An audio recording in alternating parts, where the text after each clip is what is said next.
से BHU से हूँ। अभी प्रेजेंटली मैं गवर्नमेंट मेडिकल ऑफिसर के पद पर कार्यरत हूँ। तो आज हम लोग बात करेंगे फर्स्ट एड ट्रेनिंग प्रोग्राम के बारे में। पहले तो क्यों ज़रूरी है सबको ये जानना। फर्स्ट एड ट्रेनिंग प्रोग्राम इसलिए ज़रूरी है क्योंकि कई बार कई सारे जैसे एक्सीडेंट होते हैं, कहीं पे कोई बहुत अचानक से बेहोश हो जाता है, तो हर जगह पे डॉक्टर्स अवेलेबल नहीं होते हैं कि वहाँ पे डॉक्टर आएगा तो ही उसका ट्रीटमेंट होगा। और जो स्टार्टिंग में जो 4 से 5 मिनट होते हैं वो एक गोल्डन पीरियड होता है, गोल्डन टाइम होता है जिसमें हम उस इंसान को बचा सकते हैं। फर्स्ट एड ट्रेनिंग प्रोग्राम में जैसे कोई किसी को मान लीजिए ब्लीडिंग हो रही है, ठीक है, ब्लीडिंग हो रही है अचानक से, जैसे यहाँ कंपनी में मान लीजिए बहुत ज़्यादा जल गया कोई, ठीक है, तो ये सब में हम बहुत स्टार्टिंग में हम इंटरवेंशन करते हैं जिसकी वजह से उसको हम आगे के लिए बचा सकते हैं और सुरक्षित हम एक डॉक्टर तक पहुँचा सकते हैं। तो इसमें जैसे पहला अगर हम मान लीजिए कि कोई व्यक्ति है अचानक से बेहोश हो गया, तो बेहोश होने पे हम क्या करेंगे उस पर।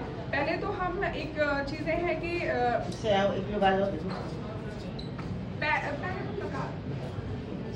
मान लीजिए बेहोश हो गया है, ठीक है, तो उसमें हम क्या क्या चीज़ें देखेंगे। पहले तो देखेंगे कि वो उसके जैसे सांसें चल रही हैं कि नहीं चल रही हैं। पहले जैसे देखते हैं कि छींटा मारते हैं उसको, ठीक है, कि उठ रहा है कि नहीं उठ रहा है, ठीक है।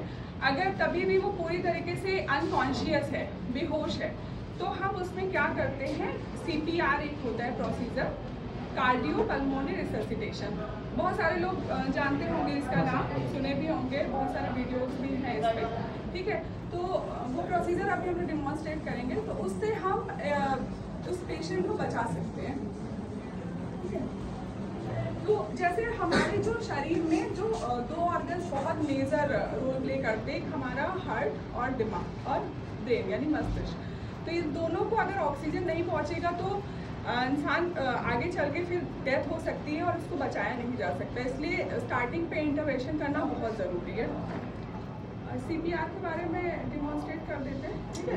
आओ भाई, कोई एक लोग आओ, आप ही कर दीजिए ना, आ जाओ, आप ही कर दीजिए देखो, किसी को जैसे- बिठा के। इसी को ले जाओ, थोड़ा देख सकते हो, जो इसको ले जाया जा सकता है।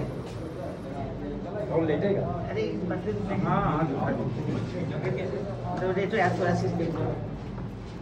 नमस्कार। नमस्कार।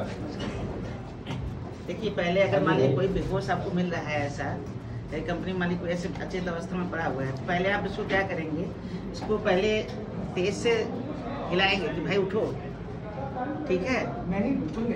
अगर ये मान लीजिए नहीं उठ रहे हैं तो ये देखेंगे कि आप इनका सांसें चल रही हैं कि नहीं चल रही। सांस को देखने के लिए क्या देखेंगे आप, ये आप यहाँ पे उंगली रख के देख सकते हैं कि बच्चा सांस ले रहा है कि नहीं, या पेट का मूवमेंट भी आप लोग दे सकते हैं ना। ये पेट का मूवमेंट क्या है कि ऊपर नीचे होता रहेगा, सांसें देखोगे तो यहाँ से हवा आती रहती है। आप तो देखिए, तो जानते हो सब लोग।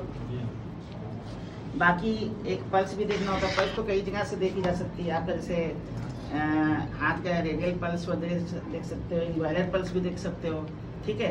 या फिर सबसे मेन जरूरी होता है जुगुलर वेन प्रेशर, इसको आप यहाँ से फील कर सकते हैं, सभी लोगों का दिखेगा वो।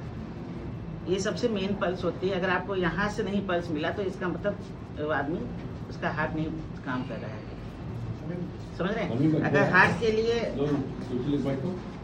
ठीक है, तो इसको आप लोग पहले ये देखते हैं और उसके बाद आप लोग CPR करने का तरीका देखिए। पहले CPR मतलब जब इतना हमने देख लिया भाई इसमें कुछ भी नहीं मिल रहा, ना सांस चल रही, ना इसका धड़कन चल रही है, कुछ भी नहीं चल रहा है, तो इसको CPR मतलब हम इसको CPR के उसको करेंगे, ठीक है। CPR कैसे करेंगे, पहले ये वाला हाथ नीचे रखिए आप, पूरा दहिना, इसको पूरा लॉक कर लीजिए यहाँ से, और ये वाला भी लॉक करके इसको ऊपर रख के पूरी ताकत के साथ, समझ रहे हो, पूरी ताकत के साथ इसको पूरा, हाँ, कम से कम कितना गड्ढा होना चाहिए, कम से कम 5 सेंटीमीटर। ये मत सोचिए कि हम बहुत हल्के हाथ में पूरा वजन देना है उसको। और कहाँ पे देना है, जैसे नीचे के जो 2/3 एरिया होता है, यहाँ से जो आपका जो हड्डी जो खत्म होती है, इससे यहाँ का 2/3 एरिया आपको प्रेशर देना है। या आप कहीं भी कर सकते हो, आपके घर में भी किसी को ऐसी जरूरत पड़े तो आप कर सकते हैं उसको, ठीक है ना। इसको पहले पूरा लॉक कर लीजिए, जैसे ये लॉक हुआ और ये पूरा ऊपर रख के, इसको पूरा इस पर रख के पूरा यूं मतलब आप दे सकते हैं। जितना कम से कम 5 सेंटीमीटर गड्ढा होना चाहिए, इतना ताकत से देनी है इसको। और कितना देना है, 30 बार, 30 बार दीजिए, उसके बाद 2 बार इसको ऐसे मुंह खोलिए, और मुंह खोलने के बाद मतलब माउथ से रेस्पिरेशन भी दीजिए, सांस दीजिए। सांस दीजिए, ठीक है ना। 30 बार आप प्रेशर दीजिए, फिर 2 बार रेस्पिरेशन दीजिए। इस तरह आपको करना है कम से कम 10 मिनट तक। कोई भी अगर आदमी जैसे आपको पड़ा हुआ मिल रहा है, उसको अगर नहीं, उसको मान लीजिए देखिए हाथ नहीं आ रहा, कुछ भी नहीं आ रहा, तब भी आप उसको 10 मिनट तक कोई भी उसको ट्राई किया जाता है कि जैसा इसको तुरंत डेथ नहीं डिक्लेयर करना चाहिए, कम से कम 10 मिनट आपको CPR करना चाहिए इसको, समझे। जैसे कि मान लीजिए कि कभी कोई ऐसा हो जा केस भाई। होता है, कभी ऐसा केस ऐसा नहीं है कि यहीं पे बाहर भी ऐसे कोई कंडीशन आ सकती है कि किसी को बहुत ज़्यादा ब्लीडिंग हो रही है, बहुत ज़्यादा खून बह रहा है, तो उस केस पे हम क्या कर सकते हैं? ऐसा तो नहीं है कि तुरंत डॉक्टर आएगा और तुरंत मैनेज कर देगा। तो हमको क्या करना है कि अगर किसी को पॉइंट पे ब्लीडिंग हो रही है तो सबसे पहले उसको बांधना है, उसको कस के किसी चीज़ से जितना हो अगर सकता है उसको टाइट टाइट बांधना करना है, बैंडेज करना है, टाइट कर बांधना है। बांधने के बाद क्या होगा कि जो हमारी बॉडी है उसमें खुद ही क्लॉटिंग सिस्टम है, बॉडी खुद ही उसको रोकेगी, उस खून को बहने को उसको बॉडी खुद ही रोकेगी। 8 से 10 मिनट का हमारा क्लॉटिंग सिस्टम होता है। 8 से 10 मिनट में वो खुद ही अपने आप को उसको क्लॉट कर लेगी। क्लॉट करेगी। तो हमने इतना कर दिया, उसके बाद में फर्दर हम डॉक्टर के पास तक उसको पेशेंट को पहुंचा देंगे, ठीक है। एक और कंडीशन आती है, जैसे मान लीजिए कभी ऐसा होता है कि हड्डी टूट गई, जैसे किसी कंडीशन में ऐसा होता है, उसमें हम लोग फर्स्ट एड में क्या कर सकते हैं? एक लोग आओ, अरे आ जाओ जाओ भाई, यार, एक लोग जाओ, आप एक आ जाओ, कोई भी जाओ भाई। कुछ इतना होगा क्यों? नहीं। देखिए पहले तो जैसे मान लीजिए कहीं कोई हड्डी टूट गई है, तो पहले तो आप उसको सुरक्षित तरीके से ले जाने के लिए क्या करिए, पहले इसको मान लीजिए ये हड्डी टूटी, मान लीजिए इसको ऐसे रखिए, उसके बाद इसको बैंडेज, पहले तो साधारण अगर मान लीजिए कुछ भी नहीं है तो इसको बैंडेज करिए, यहाँ बैंडेज लाए मतलब इसको यहाँ से लटका के इसको लिया जा सकता है, ठीक है। सबसे पहले तो ये अगर आपको कुछ भी नहीं मिल रहा है तो हाँ, कुछ भी किसी भी चीज से बांधा जा सकता है, ऐसा मतलब नहीं। इसका क्या रीजन होता है कि हमको उसको कम और से कम हिलाना डुलाना है, इमोबिलिटी कम होना जितना चाहिए। भी मोबिलिटी कम रहेगी। अब मान लीजिए कुछ भी नहीं मिल रहा है तो इसको आप कोई भी चीज, मान लीजिए पेपर ही मिल गया, इसको पेपर को ऐसे रखिए और इसको लपेट के यहाँ पे ऐसे इसको कर दीजिए।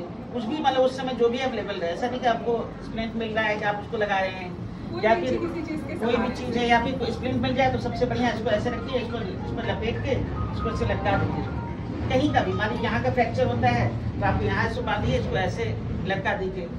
और मान लीजिए पैर का है तो पैर में भी ऐसे नीचे साइड में पूरा बांधिए इसको, और इसको मतलब लेटा के उसको बैठा दीजिए, लेटा दीजिए।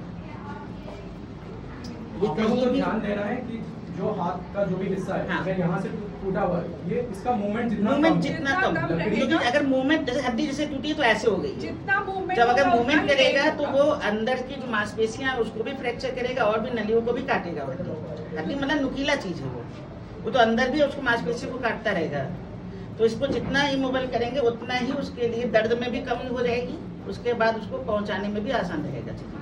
क्योंकि डॉक्टर भी जो हड्डी के भी जो डॉक्टर होते हैं उनका काम भी यही होता है कि वो जैसे जो हमारी नेचुरल पोजीशन है हड्डी की, वो उसी पे उसको बांध देते, धीरे धीरे हमारा शरीर ही उसको हील करता है और धीरे धीरे काम करने लगता है, ठीक है। और एक कंडीशन आती है जैसे अचानक से मान लीजिए जल गया बहुत ज़्यादा कोई, जलने की स्थिति में हम क्या कर सकते हैं? जलने की स्थिति में पहले तो ये करना है कि जिस जगह से ऐसी कंडीशन है जहाँ पे आग लगी है या कुछ ऐसा है, वहाँ से उस पर्सन को हटाना है, क्योंकि पहले वहाँ बाहर पे जैसे निकालिए। कार्बन मोनोऑक्साइड की मात्रा ज्यादा रहेगी या फिर कुछ भी रहेगा तो वहाँ से उसको हटा लीजिए पहले, इसको फ्रेश एयर में ले जाइए। उसके बाद उसको जितना रनिंग वाटर वो जितना भी हो सके, रनिंग वाटर में उसको आपको 10 से 15 मिनट तक उसको लगातार वॉश करना है। फिर उसके बाद कोई साफ कपड़ा या स्टेराइल गॉज उससे धीरे, मतलब ऐसा बहुत टाइट नहीं बांधना है, हल्का सा रैप करना है। इतना हमने कर दिया, उसके बाद में हम उसको ट्रांसपोर्ट कर देंगे, ठीक है। और कुछ आप लोग को और पूछना कुछ हो पूछना हो तो बताइए। किसी को कोई डाउट? कोई डाउट किसी को? आप लोग एडवर्टाइजिंग में काम करते हैं, अंग्रेजी में भी कोई कुछ लोग हैं। देखिए ये आपको यही नहीं कि आपको फैक्ट्री में ही ये काम आएगा, आप अपने घर पर भी जा सकते हैं, कहीं रास्ते में जा रहे हैं, कभी किसी को कुछ जरूरत पड़ी तो आप उसको कर सकते हैं ऐसा। जैसे कभी कोई बेहोश हो गया आप CPR कर सकते हैं, जैसे बताया सर ने। तो बहुत सारी बहुत कम समय लेकर आ रहे हैं टाइम ही नहीं था, हम लोग बहुत देर से आए बहुत थे, आए ये हैं। लेट हमारी नहीं तो लेट हो गया हम भी लोग। अरे ये बस शुरुआत है, धीरे धीरे आगे चलिए आगे फिर बढ़िया से कोई दिन रखे रहे, कोई दिन 1 घंटा बढ़िया से अच्छे समझाया जाए।